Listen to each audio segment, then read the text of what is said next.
Hello everyone and welcome to English Learning Garage. This is your go-to place where we share beautiful tales to help you learn English, one word at a time. Today, we have a special story for you, The Lighthouse and The Stranger. This story is slow-paced and easy to understand, making it perfect for beginners.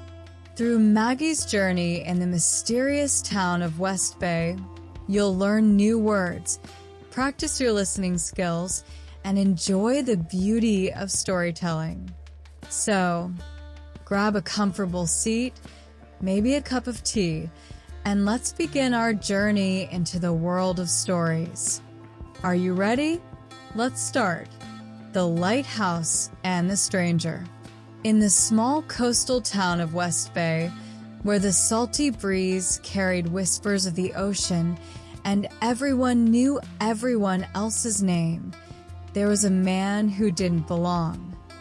He first appeared on a rainy Thursday afternoon, dragging a battered brown suitcase behind him.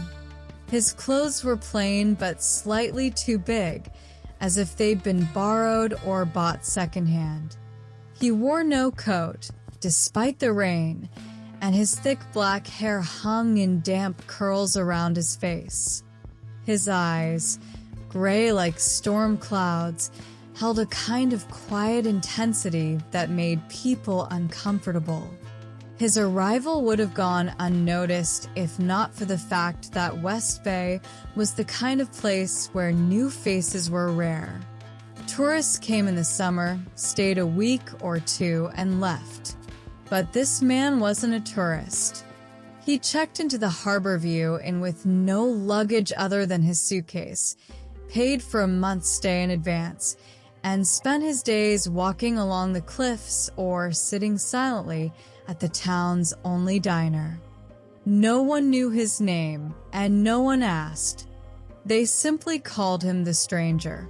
It didn't take long for the rumors to start.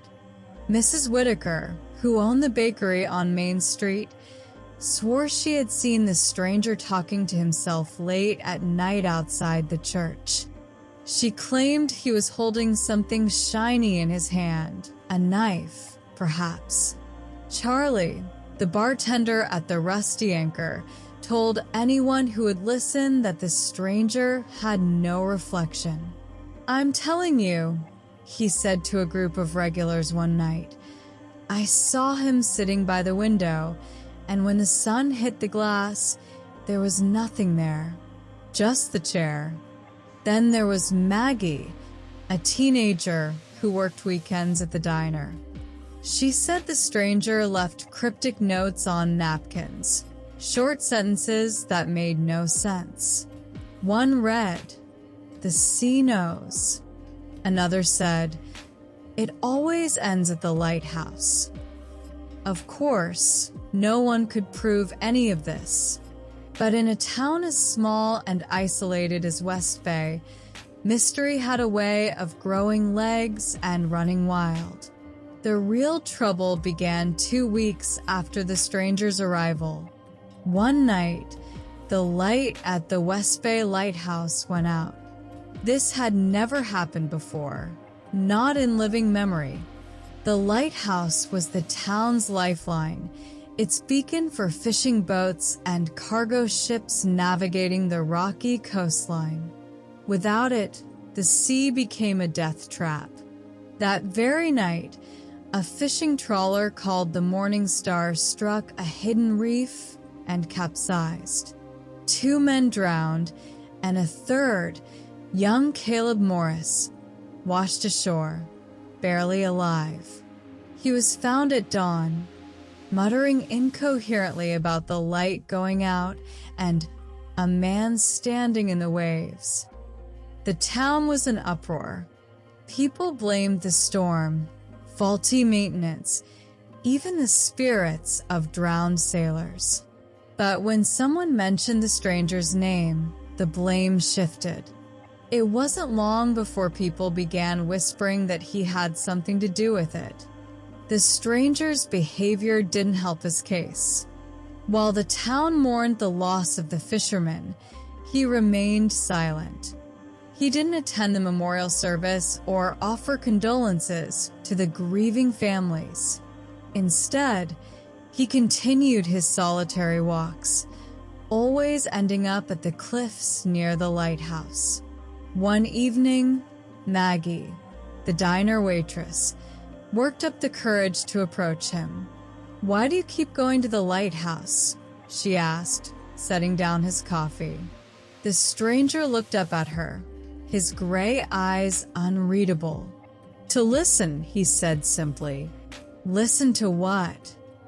Maggie asked, her voice trembling. He didn't answer. Instead, he slid a napkin toward her. Written in shaky handwriting were the words, "It's coming." A week later, the worst storm in decades hit West Bay. The waves rose like mountains, crashing against the cliffs with a force that shook the ground. The wind howled through the streets, ripping tiles off rooftops and toppling fences. Power lines snapped, plunging the town into darkness. People huddled in their homes, praying it would pass. But in the middle of the storm, a few brave souls noticed something strange. The lighthouse light, which had been repaired after the accident, was flickering. Not just flickering, it was flashing in an erratic pattern, almost like a code. And on the cliffs, barely visible through the sheets of rain, was the stranger. By dawn, the storm had passed. The town emerged from their homes to find the streets littered with debris and the shoreline scattered with wreckage from several fishing boats. But what captured everyone's attention was what they found at the lighthouse. The stranger was gone. His battered suitcase lay abandoned near the edge of the cliff, but there was no sign of him. Instead, there was a journal, its leather cover worn and water-stained. Inside, the pages were filled with sketches, detailed drawings of West Bay, the lighthouse, and the cliffs.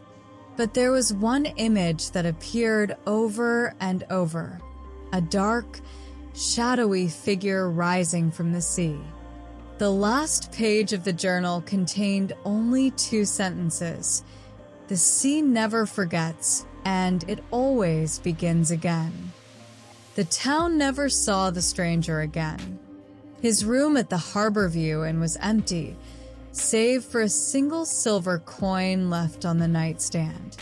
The lighthouse light returned to normal, and the storm stopped, at least for a while. But the people of West Bay were never the same.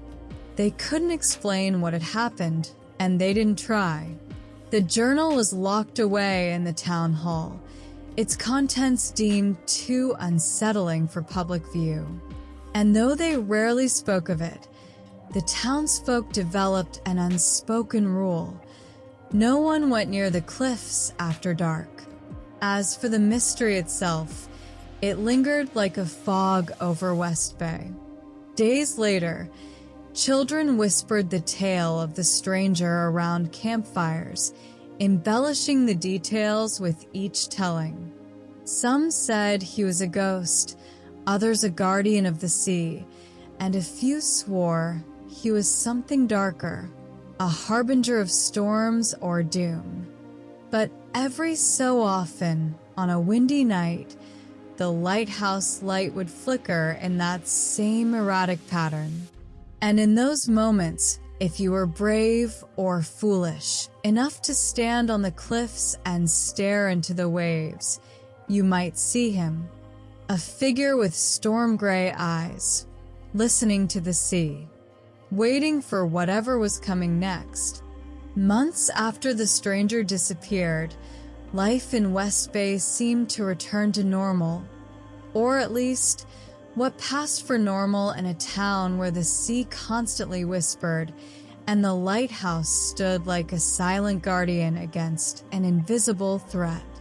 People no longer spoke of the stranger openly, but his presence lingered in quiet ways, in the furtive glances toward the cliffs, in the hesitance to visit the lighthouse at night, and in the way the fishermen now watched the waves with a kind of wary reverence.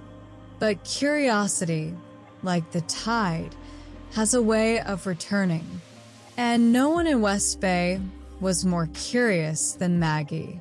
After the storm, Maggie had quit her job at the diner and spent her days working odd jobs around town. But in her free time, she couldn't stop thinking about the journal. She'd overheard Mayor Halstead say it had been locked away in the old town hall, and she knew the key to the records room was kept in his office. It was only a matter of time before Maggie decided to do something reckless. On a chilly Thursday night, she crept into the darkened halls of the town hall. Her heart pounded as she jimmied open the old lock on the mayor's office and swiped the key. The place smelled of mildew and old wood, and the sound of her footsteps seemed too loud in the empty space. But Maggie wasn't the type to back down. She slipped into the records room, found the journal hidden in a drawer, and carried it home. That night, sitting at her small desk with a single lamp illuminating the faded pages, Maggie read through the journal. Her hands shook as she flipped through the sketches of West Bay, the cliffs, and the lighthouse. But it was the writing, sporadic, fragmented, and growing increasingly unhinged, that chilled her to the bone. The stranger's entries began calmly enough. The first few pages described the town in detail, almost like a traveler's journal. West Bay, population 843, a town that lives and dies by the sea. The lighthouse is their anchor, their watchful eye, but they don't see what lies beneath. But as Maggie read further, the tone of the entries changed. The stranger seemed to be observing something only he could see. The waves speak, not in words, but in rhythms, patterns. They are calling something forth, pulling it closer with every tide. The people don't hear it, but the sea does. Maggie felt a chill run down her spine. She flipped to the middle of the journal and found sketches of the shadowy figure rising from the water, its form enormous and unknowable. The writing grew frantic here, the words scrawled hastily in uneven lines. It comes with the storms, always the storms. The lighthouse can hold it back, but only for so long. The light is a barrier, a warning. Without it, there is no defense. It will rise. It will take them all. The final pages were barely legible, written in jagged, almost violent strokes. I was sent here to stop it, to listen, to warn them. But they don't believe. They never do. It's not the first time, and it won't be the last. The sea never forgets. It always begins again. Maggie slammed the journal shut, her hands trembling. She didn't know what terrified her more, the idea that the stranger might have been insane, or the possibility that he wasn't.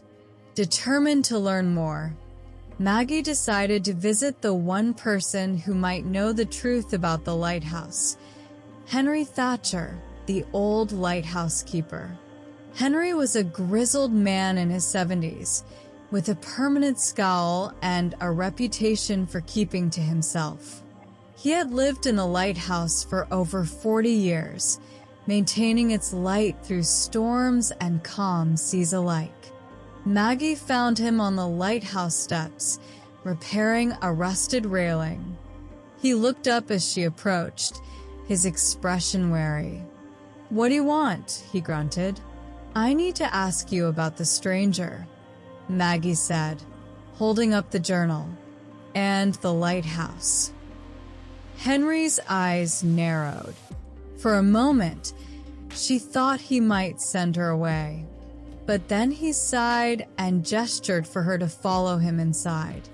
The lighthouse interior was cramped and smelled of salt and oil. Henry poured them both a cup of tea and sat down at a small wooden table. He stared at the journal in Maggie's hands, his jaw tightening. "I knew he was trouble the moment he arrived," Henry said. "Men like him don't come here for the view. They come because they know." "Know what?" Maggie pressed. Henry's eyes darted to the window, where the sea stretched endlessly beyond the cliffs. "The lighthouse isn't just a light," he said. "It's a warning, a barrier. That's why it was built centuries ago. To keep it out." Maggie's breath hitched. "You mean the figure in the journal?" Henry nodded grimly. "The sea doesn't just take lives. Sometimes it gives something back, something that doesn't belong. The storms wake it up. The light keeps it at bay. But when the light goes out," he trailed off, his face pale. "Do you think it's still out there?" Maggie asked, her voice barely above a whisper. Henry didn't answer. He didn't need to. That night, Maggie couldn't sleep. Henry's words echoed in her mind, and the sketches in the journal seemed to burn behind her eyelids every time she closed them. She found herself staring out her bedroom window, watching the lighthouse beams sweep across the dark water. At first, she thought she was imagining things, but then she saw it, a faint shadow in the distance, barely visible in the moonlight. It was standing in the waves, impossibly tall, its form shifting and rippling like smoke. The light from the lighthouse passed over it, and for a moment, it disappeared. But when the beam moved on, the figure returned, closer this time. Maggie's blood turned to ice. She grabbed the journal, her mind racing. If the stranger had been right, if the lighthouse was the only thing keeping that thing from reaching the shore, then she needed to make sure it stayed lit. No matter what. The next morning, Maggie tried to warn the townspeople, but no one believed her. They laughed nervously, brushing her off as overworked or overly imaginative. "It's just an old journal," Mayor Halstead said dismissively. "Storms are storms. Nothing more." But Maggie couldn't shake the feeling that something was coming. Something terrible. And when the sky darkened that evening and the wind began to howl, she knew she was right. The storm rolled in faster than anyone expected. By the time the first clap of thunder shook the ground, the streets of West Bay were deserted, the townsfolk huddled in their homes. Rain lashed against windows, and the wind screamed through the alleys, as if warning of something far worse than the storm itself. But Maggie wasn't hiding. With the journal tucked under her arm and her coat pulled tight against the rain, she climbed the steep path to the lighthouse. The beam of light swept across the sea, steady and strong, but Maggie knew it wouldn't be enough. Whatever the stranger had written about, the shadow in the water, the thing that came with storms, it was out there, and it was getting closer. As she reached the lighthouse, she saw Henry Thatcher standing in the doorway, his face grim. He'd been expecting her.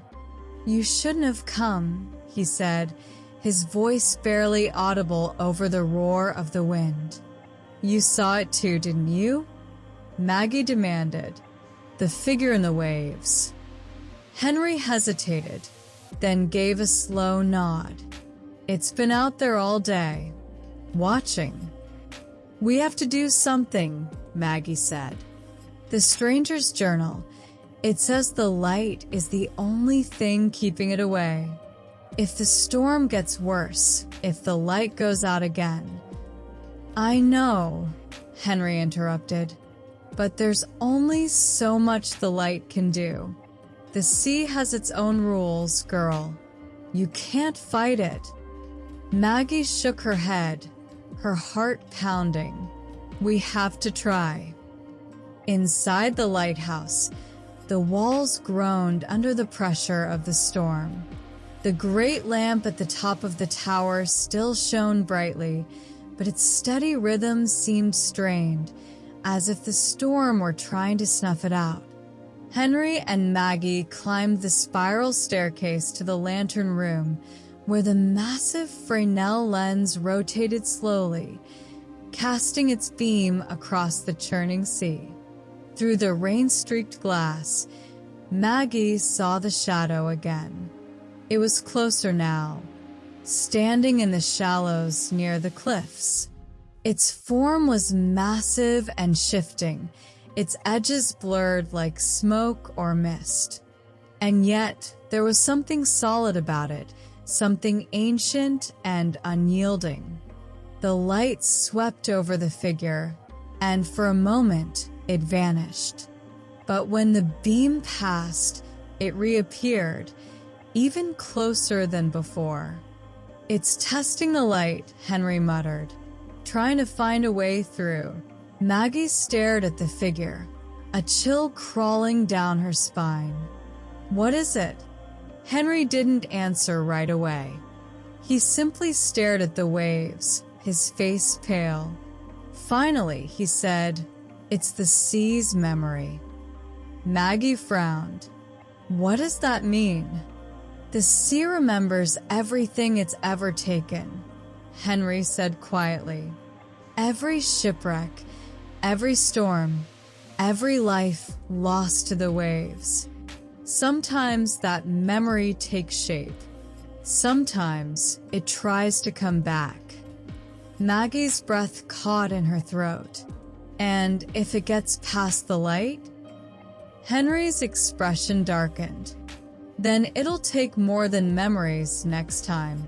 As the storm raged on, the lighthouse began to tremble.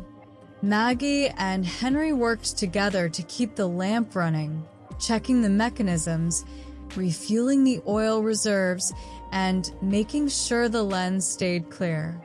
But no matter what they did, the light seemed to grow weaker. Its beam flickered, the rhythm slowing. Maggie glanced out the window and saw the shadow standing at the base of the cliffs. It wasn't just a figure anymore, it was rising, towering. Its form stretched upward, the waves crashing against its shifting body as it loomed over the town. And then, for the first time, it moved. It took a single step toward the shore. The ground shook, and Maggie stumbled, grabbing the edge of the lamp for support. It's coming closer, she shouted. Henry cursed under his breath, rushing to adjust the lamp's controls. We need more power. The light isn't strong enough. Maggie's mind raced. She thought of the stranger's words in the journal. The light is a barrier, but it isn't enough on its own. It needs a voice. It needs someone to call it back. What if the light isn't just a warning? Maggie said, her voice trembling. What if it's a connection? Something to hold it back. Henry looked at her like she'd lost her mind. What are you talking about? The stranger's journal. It said the sea listens, Maggie said. Maybe we need to speak to it. Henry shook his head. You don't reason with the sea. You survive it. We don't have a choice, Maggie shot back. Look. Maggie opened the journal to a page filled with cryptic notes and sketches of waves. She stepped to the edge of the lantern room, the wind whipping at her hair, and shouted into the storm. "We hear you," she yelled, her voice barely audible over the roar of the wind. "We see you, but this is not your place." The shadow paused. Its head, or what passed for a head, tilted toward the lighthouse, as if listening. Maggie's heart raced. She flipped to another page and read the words scrawled there, her voice shaking but steady. "You are the sea's memory. You belong to the tide, to the depths. Go back, go back." Another step. The shadow was now halfway up the cliffs, its form blotting out the sky. The wind seemed to carry a low, guttural sound, a voice, deep and ancient, rising from the waves. As Maggie read the sacred words from the journal, her voice shook with desperation. The symbols on the page shimmered faintly, but the power she hoped for didn't come. The shadow outside loomed closer, its tendrils scraping against the glass of the lighthouse window. The entire room seemed to groan under the pressure of its presence. "It's not working," she shouted, her voice cracking as the storm roared around her. Henry, frantically adjusting the broken mechanisms of the lamp, turned to her. "The words alone won't do it," he yelled. "The stranger told me once. It's not just the journal. There's something else. Something hidden." "What are you talking about?" Maggie demanded, clutching the book. What else could there be? Henry, his hands shaking as he tried to adjust the mechanism of the lamp, suddenly froze. He turned to Maggie, his face pale and lined with fear. "There's something I didn't tell you," he said, his voice almost drowned out by the howl of the wind. Maggie whipped her head toward him, clutching the journal tightly.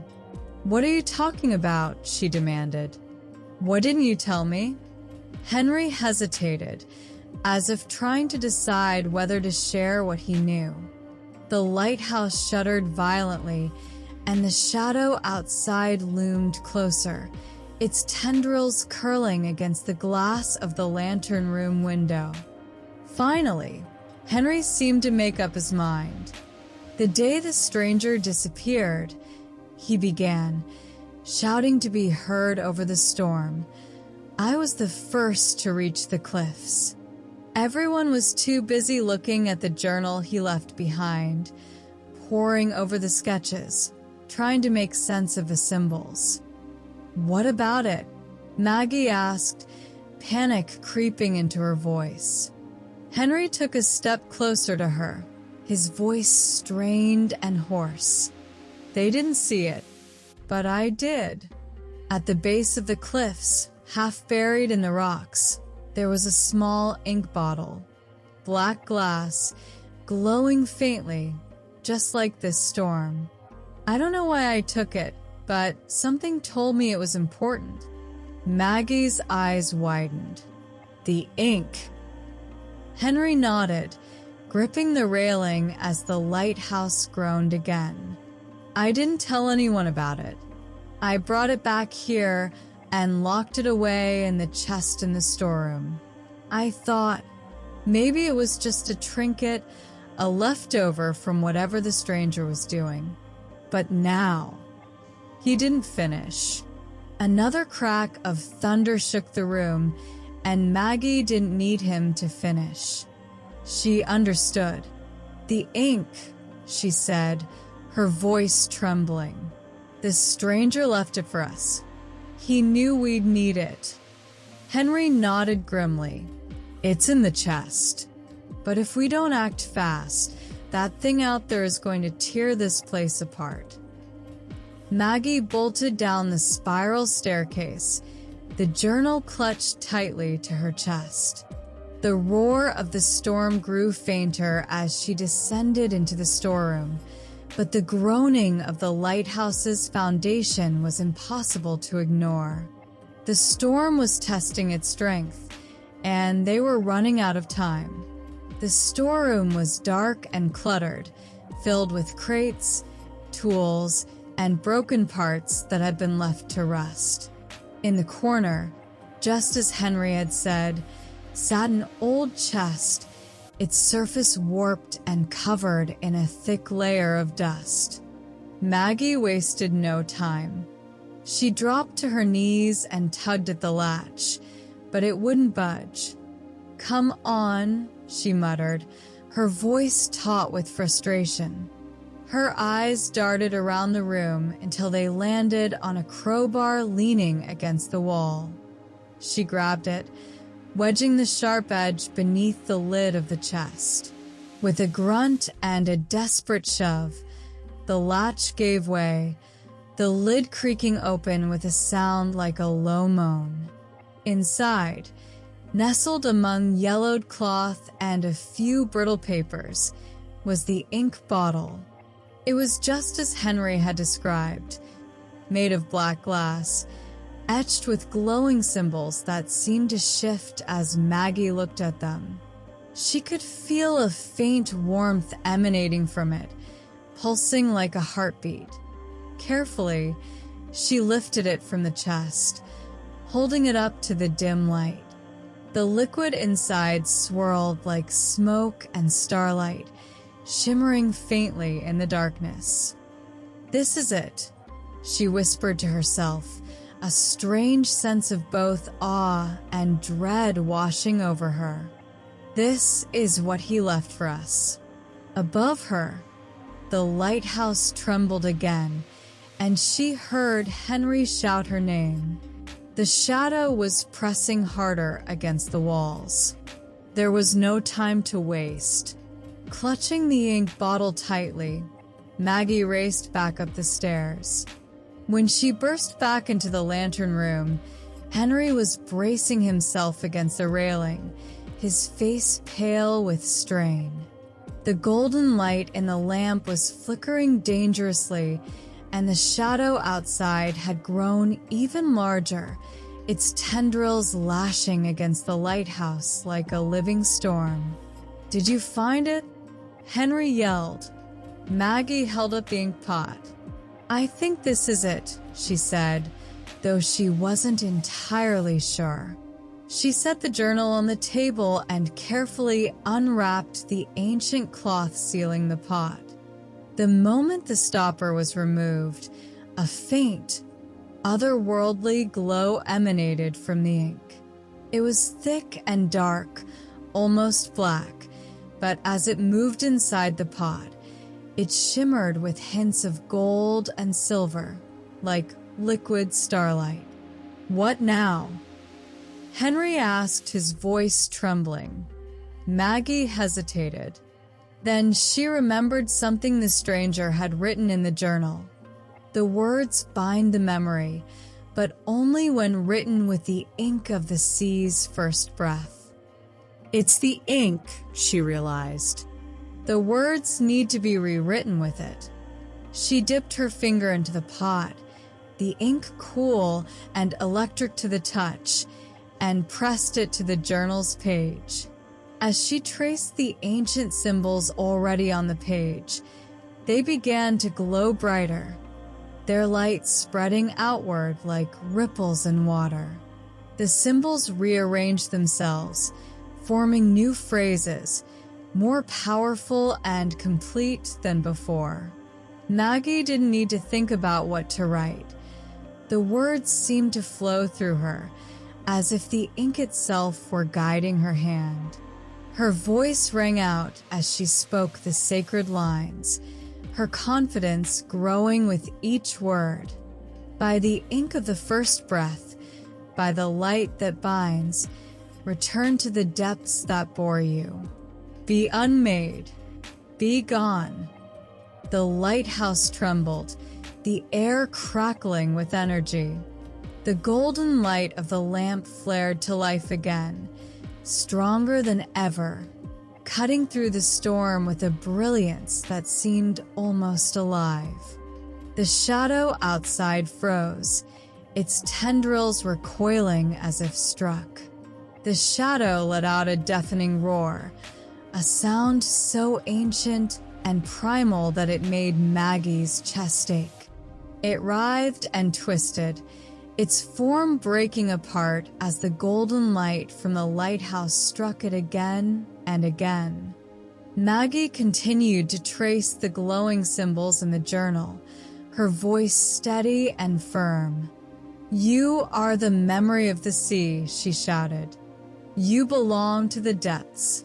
Return." The shadow's form began to collapse, its edges dissolving into mist. Maggie thought she saw faces within it, faint and fleeting, like echoes of the past. Sailors lost to the waves. Ships dragged into the depths. Lives claimed by the sea. The shadow was all of them and none of them, a collection of memories too vast and too ancient to comprehend. With one final wail, the shadow shattered like glass, its pieces sinking into the ocean below. The storm ceased instantly, the waves calming, the wind fading to nothing. The lighthouse stood tall and silent, its golden light fading back to the steady, pale beam that had guided the town for centuries. Maggie collapsed into a chair, the ink pot still glowing faintly in her hand. Her body ached, her mind was spinning, but she couldn't help the small, relieved smile that crept onto her face. "It's over," Henry said, his voice a mix of awe and exhaustion. "You stopped it." "No," Maggie whispered, her voice hoarse. "We didn't stop it. The stranger did. He left us what we needed. He knew this would happen." As the morning sun rose over the calm ocean, Maggie sat alone in the lantern room, staring at the ink pot. The journal lay open beside her. She opened the journal to its final page, expecting to see the same cryptic words the stranger had left behind. But the page had changed. Its final page containing a new message, written in the faint glow of the ink. "The ink binds the memory, but the sea remembers. It always begins again." Maggie frowned. She held the ink pot up to the light, watching as the shimmering liquid swirled inside. It wasn't just ink, she realized that now. It was something far older and far stranger, something tied to the sea itself. Its power wasn't just in the words it helped her write, but in the memories it carried. The stranger had called it the ink of the sea's first breath. What did that mean? Where had it come from? And why had it been hidden for so long? Maggie didn't have the answers. But as she sealed the ink pot and placed it carefully back in the chest, she made herself a promise. If the shadow ever returned, she would be ready. The lighthouse would stand, the light would shine, and the ink would remember. Years later, on a calm and cloudless night, a fisherman returning to West Bay swore he saw something in the water. A shadow, dark and shifting, just below the surface. He said it looked up at him with sunken hollows where eyes should have been. And when the lighthouse beam passed over it, the figure disappeared, leaving only the echo of a low, guttural laugh. Thank you for listening to today's story here at English Learning Garage. Remember, our stories are slow-paced and easy to understand, perfect for practicing your listening and comprehension skills. If you enjoyed this tale, please give us a thumbs up, subscribe to our channel, and share it with your friends who are also learning English. Stay tuned for more meaningful and heartwarming stories designed to help you learn English effortlessly. Until next time, happy learning and keep enjoying the magic of storytelling.